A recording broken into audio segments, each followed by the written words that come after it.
With the kind of heat we're dealing with right now, the last thing you want is an AC that's blowing nothing but hot air. That's frustrating, especially since your AC is supposed to keep you cool and comfortable inside your car. If you're currently going through this, don't worry, because we're here to help. Let's go over a few ways you can fix the issue and get your AC working properly again. Let's get started. Tip number 1. Check the refrigerant pressure.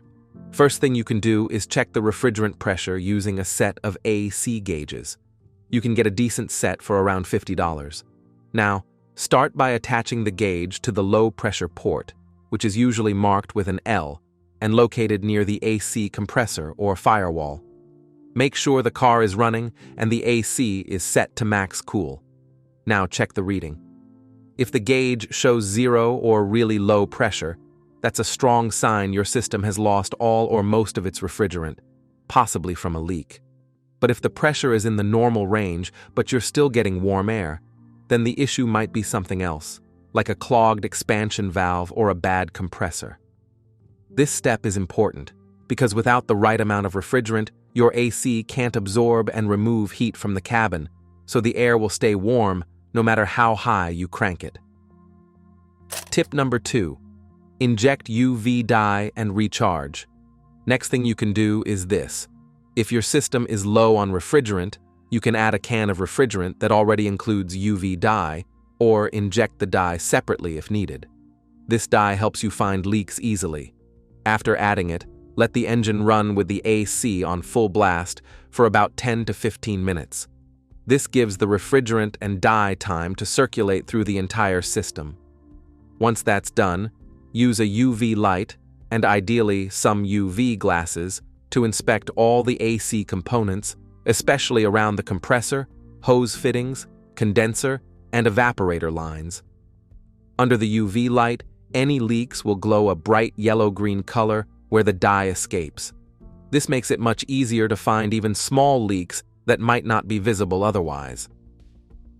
Tip number 3. Locate the leak. As a continuation of the previous step, once you've added the dye and let the system run, another way to check for leaks is by using your ears and a simple solution of soapy water. Listen closely for any hissing sounds, especially around the AC lines and fittings. A faint hissing usually means refrigerant is escaping from somewhere. To narrow it down, mix up some soapy water and apply it to areas where leaks are most likely, such as hose connections, valve cores, and around the compressor itself. If there's a leak, you'll see bubbles forming where the refrigerant is escaping.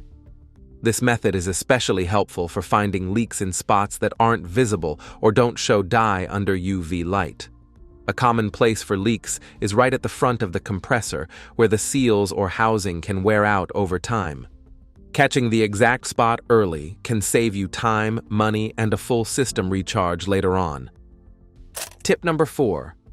Replace a faulty compressor. If you find that the compressor is leaking or has completely failed, the next step is to replace it, and in this case, it's strongly recommended to install a brand new unit rather than a rebuilt one. Rebuilt compressors might seem cheaper, but they often don't last long and can fail again in just a few months, which ends up costing more in the long run.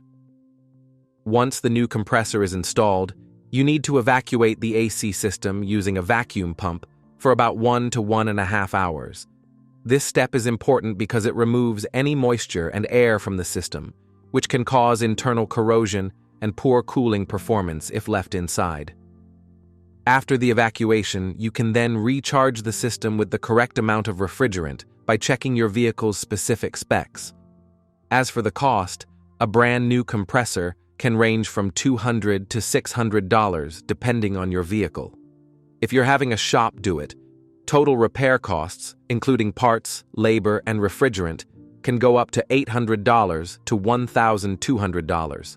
Now, replacing the compressor is a more extreme but necessary fix if the core of your AC system has failed. Once it's done properly, though, you'll usually get years of cool, reliable air again. Tip number 5. Final test.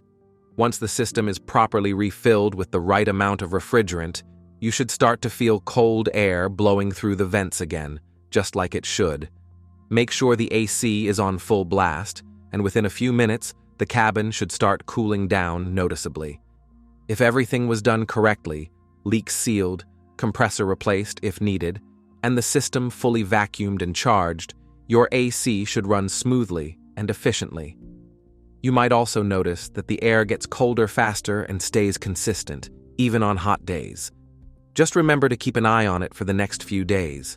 If the air turns warm again, that could mean there's still a leak somewhere or something wasn't sealed properly. But if the repair holds, then congratulations, you've just brought your AC back to life. We hope you find this video helpful, and if you're dealing with other issues on your car, let us know by leaving a comment below. We'll gladly cover that next here on Fix It. Thanks for watching. Don't forget to like, subscribe, and hit that notification bell so you don't miss any of our upcoming tips. And stay cool and safe out there during these hot summer days.